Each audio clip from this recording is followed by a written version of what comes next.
Okay, Friday morning. This is pretty surreal. I've just been down to pay the rent on my industrial unit. It looks like a ghost town. There's hardly anyone around. Um, I talked to the landlord about rent and whatever. Are they going to suspend it? They at the moment are busy breaking into units to get people out because they're not paying the rent already. Okay. So it kind of raises it raises an interesting paradox that the government have shut down my business, or more to the point, actually they haven't shut it down because Boris has done something which I don't know what the argument is here. Well, I do know what the argument is in saying, well, we don't want you to shut down your business, but you shouldn't keep it open. It's up to you, though. We're not saying you should shut it, you know. So as a food business, we're shut down. But the irony is that so I'm shut down, and I have to go down and pay someone else who's not shut down rent on something I can't use.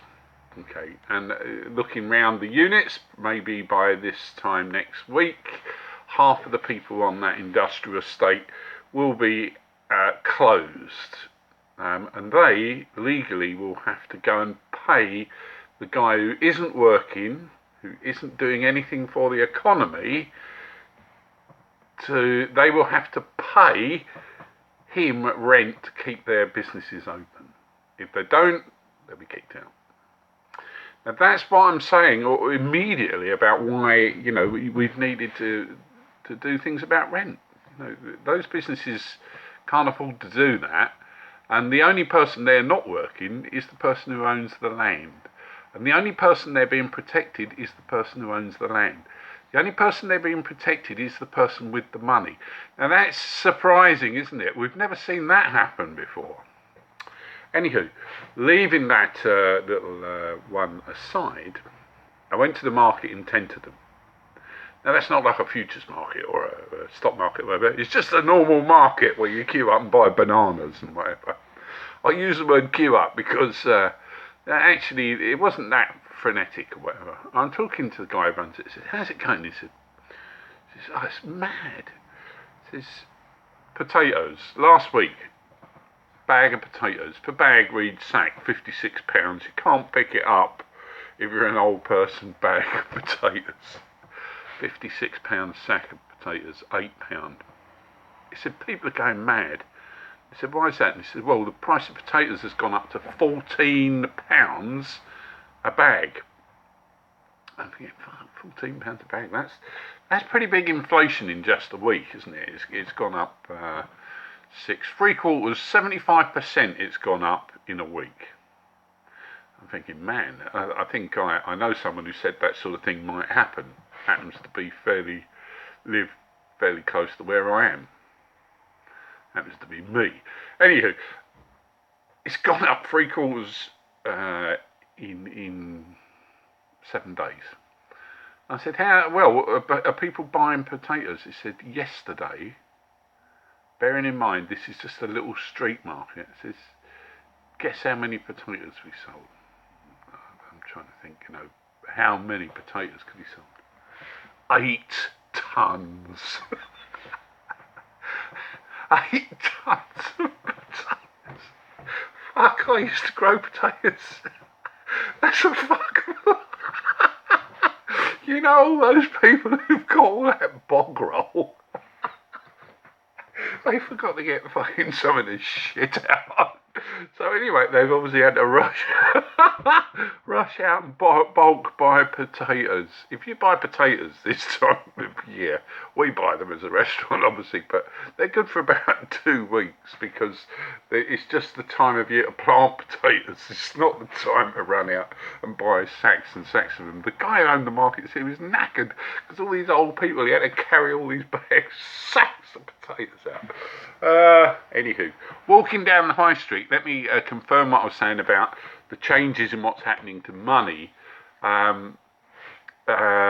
Furniture shop sells beautiful stuff or whatever, 20% off everything. Someone smart enough to realise these things, these non-essential things, these things that were accoutrements to owning assets, are no longer accoutrements, and there's stuff that's hanging around your neck like an albatross, because if you don't sell enough of them, the landlord is going to want the rent for the shop, and you're going to be out on your ear. Walking down the high street in just, in one Friday to another, Laura Ashley gone. 2 or 3 charity shops unable to open, or deciding that that is social contact or whatever, and they're shut. In the war, in times of emergency, what used to happen was this. Someone like Lord Kitchener would sit and go like this. Your country needs you. And the whole idea behind that was a couple of things, really. If you're dumb enough, we would like you to go over to another country and practice headbutting bullets. But when those posters like that, invariably they were about one thing. They didn't mean your country needs you. It meant your country needs your money. What used to happen in times of emergencies is the government wouldn't print money. It would sell bonds to its own people. The government never would entertain the idea of, your country needs you, we are going to buy our own bonds with our own money to convince our own self that we're actually doing something that's sensible and will work. They wouldn't do that because they knew back then that it wasn't sensible and it wouldn't work, and they wouldn't be let off with it. They're not going to be let off with it now, because that's what the markets are telling you. This is all right, the idea that the government goes out and buys its own bonds. That's just a ridiculous concept. The government sells bonds, the public buy them. Back then, in states of emergency, the governments used to sell war bonds, right? The whole of these beautiful wars that we fought were all funded by war bonds, right? Bonds that the government sells in an emergency.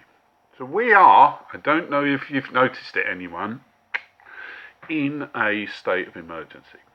So why doesn't the government, instead of doing what it's doing, which is just running around like a headless chicken, not thinking about what's going on, reacting as if everything that has been taught to them by traditional standard economic modelling is correct? Why don't they just do this? Step back. As I've said, suspend these markets that are giving them problems. The stock market again will go down, because the unknowns are just so great that it's only a matter of time before a new unknown pushes us further down. So the stock market's unruly, so we suspend it for a while. The bond market, as I've said, with futures traders queuing up to gamble on how far they can distress a government, they need to be shut. Commodities markets, forward potatoes, any fool could see where that stuff's going. That needs to be shut as well. So you shut down those markets. So what you say is this: okay, there is no charging of interest, but what we have got, if you're interested, is we've got a government bond. It pays now. Historically, like in the First and Second World Wars, I was looking back at these earlier. A war bond would pay 4-5% maximum. If you leave the gilt market and the bond market to assess where they think this is going, the government will be paying by the end of, let me guess, by the end of August, the government will be paying 9%, is where I would put my guess on where these markets are going. I look at it and I just think back when I look at I used to be a gilt futures broker for a long time. I would imagine that in my head there's instantly 27 big figures of downside to come before you even start to think about where can the government successfully intervene to stop people panicking. So what they need to do, having suspended the market, is say, actually, we're going to issue some bonds, but these aren't run-of-the-mill imaginary debt that they're like what they're doing with quantitative easing, where they're trying to buy their own paper, which still is a notion that is just mental. You actually, the government says, right, I have got some bonds here.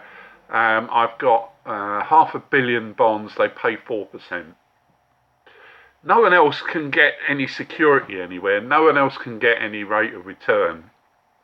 So the public, instead of shitting themselves and killing themselves, clambering to get hold of money, actually decide the safest place and the best place for me to put my money is in government bonds. But they're not putting it in a futures market where everyone's going, yeah, it's a safe one, but watch this, look what we do, whack, yeah, you can have that. Every piece of bad news that comes out, whack, you can have that. It's like fucking stealing kids off sweets off a child. It's so easy because you're in a circumstance where all you have to do is put up a logical case as to why the situation's worse than it currently is. Well, anyone can do that. That's how you get chaos and fear, spread, and how you trash stock markets, and in this instance, kick the shit out of bond markets and trash governments. Now, none of that does us, you or me, any good.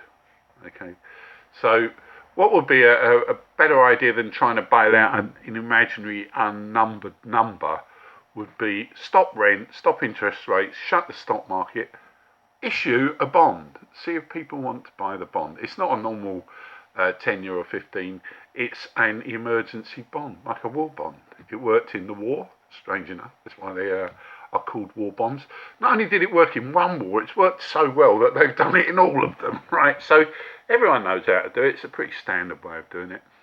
Bring back some calm, bring back some peace. Don't let speculators and people who've got money exacerbate the situation for people who haven't.